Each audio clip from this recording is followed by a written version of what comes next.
Dear students, PSIR academy में आपका स्वागत है। इस यूट्यूब चैनल पर हम एक नए सफ़र को शुरू करने जा रहे हैं। ये सफ़र होगा पॉलिटिकल साइंस को जानने का, समझने का और अलग अलग परीक्षाओं की तैयारी का। यूजीसी नेट पॉलिटिकल साइंस की तैयारी में जो स्टूडेंट्स लगे हुए हैं या जो शुरू करना चाहते हैं, तो उनके सामने अनेक सवाल सामने उनके आते हैं, मन में सवाल उठते भी हैं। और सबसे बड़ा सवाल तो यही रहता है कि तैयारी आखिर शुरू कैसे करें, कहाँ से करें और कौन सी पुस्तक से करें। मार्केट में ढेर सारा कंटेंट अवेलेबल है, किसको पढ़ें किसको ना पढ़ें, अनेक सवाल मन में रहते हैं। तो उन सभी दुविधाओं को दूर करने के लिए ये वीडियो मैंने बनाई है। इस वीडियो में हम जानेंगे कि यूजीसी नेट पॉलिटिकल साइंस के लिए यूनिट वाइज इंपॉर्टेंट टॉपिक्स कौन से हैं और कौन सी पुस्तकें उनके लिए उपयोगी हो सकती हैं। जैसा कि आपको पता है कि UGC net political science syllabus के अकॉर्डिंग 10 यूनिट हमारे सिलेबस में हैं। तो हम उसको एक एक यूनिट करके जानेंगे और ये भी जानेंगे कौन सी पुस्तक उस यूनिट को कंप्लीट प्रिपरेशन के लिए उपयोगी है। तो शुरू करते हैं। सबसे पहले हम शुरू करते हैं यूनिट नंबर 1 जो कि पॉलिटिकल थ्योरी। इस पॉलिटिकल थ्योरी यूनिट के अंदर हम पढ़ते हैं कंसेप्ट्स और पॉलिटिकल ट्रेडिशंस। कंसेप्ट्स यानी liberty, equality, justice, rights, democracy, power, citizenship. वहीं ट्रेडिशंस में liberalism, conservatism, socialism, Marxism etcetera. इस पॉलिटिकल साइंस की इस थ्योरी को जो यूनिट 1 है, इसको मैं कह सकता हूँ कि ये यूजीसी नेट पेपर का बेस है, क्योंकि अ, हमारी अंडरस्टैंडिंग इन सभी टर्म्स को समझने के बाद ही शुरू होती है। तो अगर हम इसको अच्छे से समझेंगे तो मुझे लगता है कि तैयारी हमारी 30 से 40% शुरू हो जाती है या फिर ख़त्म हो जाती है इनको समझने के साथ ही। तो इसके लिए 3 बुक अच्छी रहेंगी। पहली रहेगी ओपी गावा, जो बेस्ट बुक रहेगी, an introduction to political theory. ये इंग्लिश में भी है और हिंदी में भी है। दूसरी जो मैं सजेस्ट करूंगा वो है एंड्रयू हेवर्ड की पॉलिटिकल थ्योरी। एडवांस बुक है, कंसेप्चुअल क्लैरिटी ज़्यादा मिलेगी यहाँ से। और अगर तीसरी कोई बुक आप लेना चाहें तो भार्गव एंड आचार्य की पॉलिटिकल थ्योरी ले सकते हैं, ऑक्सफोर्ड एडिशन है। तो ये 3 बुक इस यूनिट के लिए ठीक रहेंगी और मैं सजेस्ट करूँगी ओपी गावा पढ़ें आप सबसे पहले, और बाकी दोनों भी अच्छी बुक हैं। अगर बात करें हम दूसरी यूनिट की, तो दूसरी यूनिट है western political thought. Western political thought में हम पढ़ते हैं उन सभी चिंतकों को जो पश्चिम से संबंध रखते हैं, जो थिंकर्स जो वेस्ट में हुए। तो इसमें है हमारे सिलेबस में Confucius, Plato, Aristotle, Machiavelli, Hobbes, Locke, Rousseau, Hegel, और John Stuart Mill, Karl Marx, Gramsci. काफ़ी सारे हैं और आप देख भी सकते हैं स्लाइड पर, मैंने लिखा हुआ है। फ्रांस फैनन भी हैं, जॉन रॉल्स भी हैं। तो ये जो मैंने जैसा कहा कि फर्स्ट यूनिट आपका बेस तैयार करती है, तो सेकंड यूनिट भी फर्स्ट यूनिट को ही हेल्प करती है। अगर आप इन थिंकर्स को पढ़ेंगे तो कहीं ना कहीं लौट फिर के वही फर्स्ट यूनिट वाले फ्रीडम, लिबर्टी और मार्क्सिज्म को ही पढ़ना पड़ेगा, फेमिनिज्म को पढ़ना पड़ेगा। लेकिन पर्टिकुलर एक थिंकर को पढ़ना, उसको समझना बहुत इम्पोर्टेंट हो जाता है पॉलिटिकल साइंस में। क्योंकि एक पूरे थिंकर को समझने से पूरी आइडियोलॉजी समझ में आ जाती है, उस दौर की चीज़ें समझ में आती हैं कि कैसे एक पर्टिकुलर टाइम पीरियड को रिप्रेजेंट करता हुआ एक पर्टिकुलर थिंकर कैसे सोचता है, वो कैसे अपने विचारों को लिखता है, कैसे अपने विचार को पढ़ता है, कि जानता है और कैसे वो आगे फॉरवर्ड करता है। तो इन सब चीज़ को समझने के लिए हमें थिंकर ज़रूरी है पढ़ने। तो इसके लिए 3 बुक अच्छी रहेंगी। सबसे पहले मैं सजेस्ट करूंगा सेवाइन की, सेवाइन की history of political theory. Detailed में इसमें बताया गया है, एडवांस बुक है। और इसके बाद मैं सजेस्ट करूंगा शेफाली जाकी, वेस्टर्न पॉलिटिकल थॉट, प्लेटो टू मार्क्स। अच्छी बुक है, स्टूडेंट्स इसको भी ले सकते हैं, इसको भी पढ़ सकते हैं। और तीसरी बुक जो मैं सजेस्ट यहाँ कर रहा हूँ, ब्रायन नेल्सन की, वेस्टर्न पॉलिटिकल थॉट। और ये 3 बुक हैं, मुझे ऐसा लगता है कि ये 3 बुक अच्छे अंडरस्टैंडिंग पैदा कर देती हैं स्टूडेंट्स के अंदर वेस्टर्न पॉलिटिकल थॉट को लेकर। आगे चलते हैं। Unit number 3, unit 3 Indian political thought, भारतीय चिंतक, भारतीय राजनीतिक चिंतक। इसके अंदर हम पढ़ते हैं धर्मशास्त्र को, कौटिल्य को, बर्नी, कबीर, पंडिता रमाबाई, तिलक, स्वामी विवेकानंद, रविंद्रनाथ टैगोर, एम के गांधी, अरविंदो, पेरियार। और इसके अंदर हम पढ़ते हैं एम एन रॉय को, जो हैं रेडिकल ह्यूमनिज्म से जुड़े हुए, वी डी सावरकर जो हैं हिंदुत्व से जुड़े हुए, डॉक्टर अंबेडकर जो सोशल जस्टिस से हैं, मनोहर लोहिया, राम मनोहर लोहिया से भी सवाल कई बार आता है, जयप्रकाश नारायण, संपूर्ण क्रांति का आह्वान, और दीनदयाल उपाध्याय। इसको आप अच्छे से जानते होंगे, इंटीग्रल ह्यूमनिज्म के प्रणेता हैं। इंटीग्रल ह्यूमनिज्म दीनदयाल उपाध्याय ने ही दिया है। तो इन सब को पढ़ने के लिए इम्पोर्टेंट 3 बुक जो मैं यहाँ सजेस्ट करूँगा, वो है V R Mehta. V R Mehta की foundation of Indian political thought, और हिमांशु रॉय की Indian political thought. Himanshu Roy की पुस्तक हिंदी में भी है और इंग्लिश में भी है, तो आप इसको देख सकते हैं जो हिंदी मीडियम के स्टूडेंट्स हैं। विद्युत चक्रवर्ती की मॉडर्न इंडियन पॉलिटिकल थॉट भी पुस्तक इसके लिए ठीक रहेगी।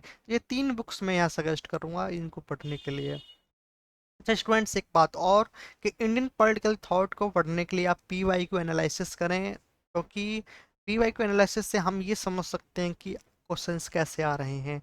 ये जितने मैंने टिक किए हैं या फिर जितना मैंने यहाँ पे टॉपिक्स लिखे हैं, ये सारे टॉपिक्स इतने इंपॉर्टेंट हैं कि सभी से कोई ना कोई सवाल आता ही है। चलिए अगली यूनिट पे चलते हैं, unit number 4, comparative political analysis. इसके अंदर हम पढ़ते हैं अलग अलग approaches, state theory, anti colonial struggle, nationalism, regimes, constitution types और एटसेट्रा।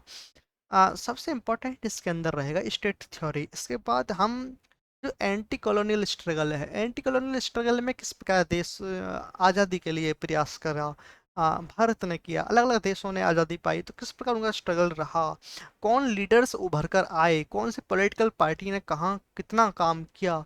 हम इन सबको कंपेयर करते हैं। जैसे साउथ अफ्रीका के अंदर रंग भेद की नीति खिलाफ काफी काम हुआ है, तो उसके अंदर कैसे स्ट्रगल बना, कैसे कौन सी पार्टी आगे आई, कौन सी पार्टी ने चुनाव जीत कर रंग भेद खत्म किया, इन सब को हम इसमें पढ़ते हैं। ऐसे भारत के अंदर भी, अमेरिका के अंदर कैसे आज़ादी मिली, तो ब्रिटेन के अंदर क्या रूल था, और ब्रिटिश कहाँ कहाँ थे, किस किस देश पे उन्होंने शासन किया, और कैसे वहाँ से वो वापस आए। तो ये सब कुछ हम एंटी कॉलोनियल स्ट्रगल में पढ़ते हैं, और ये इंपॉर्टेंट टॉपिक बन जाता है इसी से कंपेरेटिव पॉलिटिकल एनालिसिस में। नेशनलिज्म हम सब जानते हैं, आजकल ये डिबेट का भी हिस्सा है। रिजाइम्स, अलग अलग प्रकार की सरकारें हैं, कहीं अथॉरिटिव सरकारें हैं, कहीं ऑटोक्रेसी है, कहीं डेमोक्रेसी है, तो वो हम सब पढ़ते हैं इसके अंदर। कॉन्स्टिट्यूशंस, अलग अलग कॉन्स्टिट्यूशंस हैं, बनने का प्रक्रिया भी है, और काफ़ी सारी चीज़ें इसके अंदर है। Structure of power, power of, जैसे हमने पढ़ा होगा सेपरेशन ऑफ पावर, तो सुप्रीम कोर्ट भारत के अंदर भी है, यूएस के अंदर भी है, पर यूएस के अंदर कुछ अलग तरीके से है, भारत के अंदर अलग तरीके से है। तो ये सब कुछ हम पढ़ते हैं, कैसे ब्यूरोक्रेसी काम करती है, एलाइट्स हैं, पॉलिटिकल पार्टीज हैं, इन सबको खैर कभी समझेंगे अच्छे से। तो कंपेरेटिव पॉलिटिकल एनालिसिस यूनिट 4 है, और इसमें हम 3 बुक सजेस्ट मैं कर सकता हूँ इसके लिए। सबसे अच्छी रहेगी जेसी जौहरी और तपन विश्ववाल की तुलनात्मक राजनीति। अगर आप हिंदी मीडियम के स्टूडेंट्स हैं तो काफ़ी बेस्ट रहेगी आपके लिए। दूसरा रॉड हाइक की कंपेरेटिव गवर्नमेंट एंड पॉलिटिक्स, ये भी अच्छी रहेगी। और डेनियल कैरमनी की कंपेरेटिव पॉलिटिक्स, इंग्लिश की बुक है, ये काफ़ी अच्छी रहेगी। इसके बाद हम चलते हैं यूनिट नंबर 5, और यूनिट नंबर 5 है आपकी इंटरनेशनल रिलेशंस, यानी अंतर्राष्ट्रीय संबंध। ये सबसे इम्पोर्टेंट टॉपिक यूनिट है पूरी। टॉपिक नहीं बल्कि पूरी यूनिट ही इम्पोर्टेंट है, और मैं समझता हूँ कि 10 से 12 क्वेश्चंस यूजीसी नेट के अंदर आने वाले हैं, आने वाले पेपर में भी, और पीछे जो निकले हैं पेपर उनमें भी आए ही थे। तो अप्रोचेस पढ़ेंगे, रियलिज्म, फेमिनिज्म, इंटरनेशनल रिलेशंस में कैसे काम कर रहे हैं उसको पढ़ेंगे, और उसके अलावा पढ़ेंगे हम कॉन्फ्लिक्ट एंड पीस को। दुनिया में जहाँ जहाँ युद्ध हो रहे हैं या युद्ध होने की आशंका है, वहाँ वहाँ से क्वेश्चंस आता ही है। यूनाइटेड नेशंस को हम पढ़ेंगे, यूनाइटेड नेशंस क्या है, कैसे उसकी फंक्शनिंग है, कौन से ऑर्गन्स हैं, और अलग अलग कन्वेंशंस के बारे में पढ़ेंगे हम। इम्पोर्टेंट टॉपिक है, सवाल आता ही है हर बार। Globalisation, north south dialogue, WTO, G20, BRICS, यूरोपीय यूनियन, अफ्रीका यूनियन, ये बहुत इंपॉर्टेंट टॉपिक हैं और इनसे सवाल आता ही है। तो इन सबको पढ़ने के लिए हम मैं 3 बुक यहाँ सजेस्ट करूँगा। पहली बुक है एंड्री हैविड की ग्लोबल पॉलिटिक्स, बहुत अच्छी बुक है, अच्छे से बताया हुआ है, आपको अच्छे से समझ भी आएगी। वी एन खन्ना और पुष्पेश पंत की इंटरनेशनल रिलेशंस हिंदी में भी अवेलेबल है, और इसको शायद हिंदी में कहेंगे अंतर्राष्ट्रीय संबंध, इसी नाम से होनी चाहिए ये बुक। बेली ओवेंसन स्मिथ की ग्लोबलाइजेशन ऑफ वर्ल्ड पॉलिटिक्स, ये बुक है। तो 3 बुक आप ले सकते हैं, इनको पढ़ सकते हैं और यहाँ से तैयारी शुरू कर सकते हैं अंतर्राष्ट्रीय संबंधों की, इंटरनेशनल रिलेशंस की, जो यूनिट नंबर 5 है यूजीसी नेट सिलेबस के अकॉर्डिंग। आगे चलते हैं, भारत की विदेश नीति यानी India's foreign policy, unit number 6, और इसमें हम पढ़ेंगे भारत और भारत के नज़रिए से दुनिया को। इसमें हम पढ़ते हैं कि इंडिया की न्यूक्लियर पॉलिसी क्या है। इसको हम जब पढ़ते हैं तो ये ध्यान रखना कि कौन कौन से परमाणु परीक्षण भारत ने किए हैं, कब कब किए हैं, और इसके अलावा यूएसए, यूएसएसआर यानी रसिया और चाइना के साथ भारत के संबंध कैसे हैं, सार्क में भारत का क्या रोल है, और अलग अलग प्रधानमंत्री के समय पे क्या नीति रही है, क्या इंपॉर्टेंट स्टेप्स लिए गए, वो सब हम इसके अंदर पढ़ेंगे। गुजराल डॉक्ट्रिन से क्वेश्चंस आते हैं कई बार, और जो अभी लुक ईस्ट पॉलिसी थी या एक्ट ईस्ट पॉलिसी जो अब बदल दी प्रधानमंत्री मोदी के कार्यकाल में, उसको हम अच्छे से एनालिसिस करेंगे। WTO IMF का रोल क्या है, मारी टाइम सिक्योरिटी के अंदर क्या रोल भारत का रहा है, हम अच्छे से पढ़ेंगे। इन्वायरमेंटल सिक्योरिटी और इंटरनेशनल टेररिज्म, यहाँ से क्वेश्चंस आते हैं। अभी खाली में जून 2025 यूजीसी नेट एग्जाम में आया कि बाली के अंदर एटॉमिक हमला, सॉरी, बाली के अंदर टेररिज्म अटैक कब हुआ, किस ईयर में हुआ, तो वहाँ 2005 दिया हुआ था, तो वो उसका राइट आंसर था। खैर, मैं सिर्फ बता रहा था कि किस प्रकार सवाल यहाँ से आते हैं। तो इंडिया फॉरेन पॉलिसी बहुत इंपॉर्टेंट टॉपिक है, इंपॉर्टेंट यूनिट है, सेकंड इंपॉर्टेंट यूनिट में कह सकता हूँ इंटरनेशनल रिलेशंस के बाद इंडिया फॉरेन पॉलिसी को। और इसके लिए मैं 4 बुक यहाँ सजेस्ट कर रहा हूँ। JN दीक्षित की इंडिया फॉरेन पॉलिसी है, राजीव सीकरी की चैलेंज एंड स्ट्रेटजी है, सुमित गांगुली की इंडिया फॉरेन पॉलिसी है, और पुष्पेश पंत की भारत की विदेश नीति है। हिंदी में मीडियम के लिए अच्छी रहेगी, हिंदी में अवेलेबल है, तो हम इसको इस प्रकार से कर सकते हैं। अगली यूनिट हमारी है political institutions in India, Bharat में राजनीतिक संस्थाएं। इसके अंदर हम बहुत गहराई से पढ़ते हैं इंडियन कॉन्स्टिट्यूशन को। तो इसकी मेकिंग को, इसके अंदर क्या क्या दिया हुआ है, प्रेम्बल हो गया, हमारे फंडामेंटल राइट्स हो गए, ड्यूटी हो गई, इसके अंदर कॉन्स्टिट्यूशनल अमेंडमेंट्स आ जाएंगे। इसके अलावा हम यूनियन गवर्नमेंट को पढ़ेंगे, एग्जीक्यूटिव पार्लियामेंट को पढ़ेंगे, पार्लियामेंट कमेटी को पढ़ेंगे, जुडिशरी। जुडिशरी जब हम पढ़ते हैं तो जुडिशल रिव्यू इंपॉर्टेंट टॉपिक हो जाता है, खैर उस पर बाद में बात करेंगे। गवर्नर को पढ़ते हैं, उनके रोल क्या है, चीफ मिनिस्टर को पढ़ते हैं। तो फेडरलिज्म बहुत इंपॉर्टेंट टॉपिक हो जाता है। अभी जैसे कश्मीर से रिलेटेड कोई क्वेश्चन आया था कि आर्टिकल 370 किस दिन हटाई गई, तो 5 अगस्त 2019 जो उसका करेक्ट आंसर था। तो इस प्रकार से क्वेश्चन यहाँ से डायरेक्ट भी पूछ लेता है, कई बार फैक्चुअल, कई बार इसमें प्रिंसिपल और उसमें गहराई से भी पूछता है। तो ये सब इसमें पढ़े, और minority commission, SC ST commission, इसको भी इसमें पूछ लेता है। तो 3 बुक इसमें अच्छी रहेंगी। अच्छा, सबसे अच्छी बात यह है इस यूनिट की ये कि UPSC की प्रिपरेशन करने वाले भी इसको पढ़ते हैं, SSC का प्रिपरेशन करने वाले भी इसको पढ़ते हैं, और अलग अलग कॉम्पिटेटिव एग्जाम, UGC नेट ही नहीं, अलग अलग कॉम्पिटेटिव एग्जाम पढ़ने वाले बच्चे इसको पढ़ते ही हैं, तो इसलिए इम्पोर्टेंट टॉपिक हो जाता है। तो अगर इसको अच्छे से करना है तो M लक्ष्मीकांत, जो आप जानती हैं, वो अच्छी बुक है, इंडियन पॉलिटी, इंग्लिश में भी है, हिंदी में भी है, तो दोनों के लिए ये अच्छी हो जाएगी। अगर इसके अलावा कुछ पढ़ना चाहते हो तो DD बसु की introduction to constitution of India है, गहराई से बताया है, अच्छे से बताया गया है। सुभाष कश्यप की अवर कॉन्स्टिट्यूशन, अवर पार्लियामेंट, ये 2 बुकें हैं। आप इनको भी पढ़ सकते हैं, बहुत अच्छी बुक हैं। इन तीनों से अच्छा अंडरस्टैंडिंग आपके अंदर बन जाएगी, ऐसा मुझे लगता है। आगे चलते हैं यूनिट 8 पे, और यूनिट 8 है हमारे पॉलिटिकल प्रोसेसेस इन इंडिया। और इस यूनिट में सबसे इम्पोर्टेंट हो जाता है social movements, Dalit, tribal, women, farmer, labour, etcetera. इसके अलावा NGO, सिविल सोसाइटी का क्या रोल है, इंडियन स्टेट्स का रीऑर्गेनाइजेशन कब बना, कौन सा स्टेट, जेंडर इक्वलिटी कैसे है, महिलाओं के बारे में हम इसमें पढ़ते हैं। और रिप्रेजेंटेशन जब बढ़ जाता है तो समझ लेना कि जो जो कानून भारत के अंदर हैं महिलाओं को लेकर, उनकी रिप्रेजेंटेशन को बढ़ाने के लिए तो वो पढ़ना पढ़ना ही है। नेशनल पार्टी से जुड़े हुए आ सकता है कि कौन सी पार्टी कब बनी और कब नेशनल पार्टी बनी, इस प्रकार के क्वेश्चन भी हम देख लेते हैं कई बार पीवाईक्यू में। इलेक्टोरल पॉलिटिक्स से जुड़े हुए सवाल भी इसमें आते हैं। तो कुल मिलाकर electro political processes in India unit 8 है और इसके अंदर 3 बुक मैं सजेस्ट करूंगा, जोया हसन और नीराजा गोपाल जयल की politics in India, Paul Brass की politics of India since independence, और B L Fadia Indian government politics. ये तीसरे बुक को इम्पोर्टेंट मानेंगे, चलो इस यहाँ से पढ़ना अच्छा रहेगा, क्योंकि काफ़ी स्टूडेंट्स रिव्यू जब देते हैं तो वो इस बुक को और अच्छा बताते हैं, मुझे ऐसा लगता है। तो इसलिए ये बुक आप लेके चलें, बाकी दोनों बुक ऊपर की भी अच्छी हैं, पढ़ सकते हैं, समझ में आएगा। आगे चलते हैं। Unit number 9 public administration. Factual question ज़्यादा आ रहे हैं अब, जो आप सीधा सीधा डेफिनेशन से, टाइप से और उसके पॉइंट से, किसने कौन सी थ्योरी दी, कब दी, इस थ्योरी में क्या है, वो सब आराम से, मतलब एक इजी टाइप क्वेश्चंस निकल कर आ रहे हैं पब्लिक एडमिनिस्ट्रेशन से, या फिर हम कहें फैक्चुअल आ रहे हैं।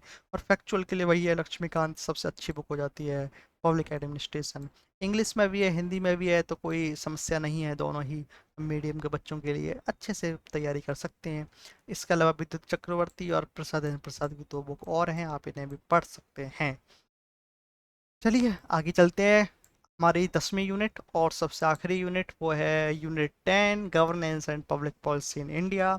जब हम गवर्नेंस की बात कर रहे हैं तो समझना जरूरी है कि गवर्नेंस क्या होता है। गवर्नेंस होता है शासन, और किस प्रकार का शासन भारत में हो रहा है, केंद्र सरकार कर रही है, राज्य सरकार कर रही है, वो सब हम पढ़ना है इसके अंदर। सरकार को पढ़ना है, सरकार की नीतियों को पढ़ना है, सरकार की योजनाओं को पढ़ना है। और इसके अंदर काफ़ी ज़्यादा क्वेश्चंस आए हुए हैं। लास्ट टाइम 2025 जून 2025 को अगर मैं लूँ तो 5 से 6 क्वेश्चन सीधे सीधे योजनाओं से शुरू हुए। जैसे कि कौन सी योजना कब आई, या फिर 5 से 6 योजनाएं को नाम दे के क्रम अनुसार लगाने को कह देंगे। क्रोनोलॉजिकल क्वेश्चंस में योजनाएं आ रही हैं, तो पब्लिक पॉलिसी यूनिट अच्छी हो जाती है, इंपॉर्टेंट हो जाती है।